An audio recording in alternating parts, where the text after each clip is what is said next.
దీపావళి పండుగ సందర్భంగా దేశవ్యాప్తంగా రికార్డు స్థాయిలో వ్యాపారం జరిగింది.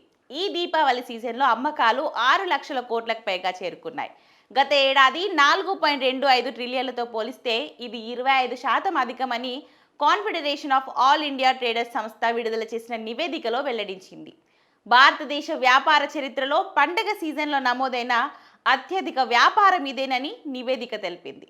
మొత్తం అమ్మకాలలో 5.40 ట్రిలియన్లు వస్తువుల విక్రయాల నుంచి 65,000 కోట్లు సేవల రంగం నుంచి సమకూరాయి.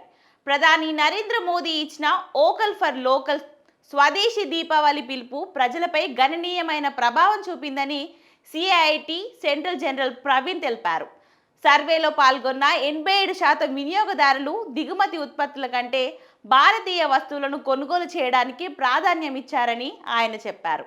దీని ఫలితంగా చైనా వస్తువుల డిమాండ్ భారీగా తగ్గిపోయిందని, గత ఏడాదితో పోలిస్తే భారత తయారీ ఉత్పత్తుల అమ్మకాలు 26% పెరిగినట్టు వ్యాపారాలు వెల్లడించారు. ఇక మొత్తం అమ్మకాలలో వివిధ రంగాల వాటా ఈ విధంగా ఉంది. ఫాస్ట్ మూవింగ్ కన్స్యూమర్ గుడ్స్ అత్యధికంగా 12%, బంగారం ఆభరణాలు 10%, ఎలక్ట్రానిక్స్ అండ్ ఎలక్ట్రికల్స్ శాతం, కన్స్యూమర్ డ్యూరబుల్స్ సిద్ధంగా ఉన్న వస్త్రాలు, గిఫ్ట్ ఐటమ్స్ ఒక్కొక్కటి 7% ఉందని పేర్కొంది.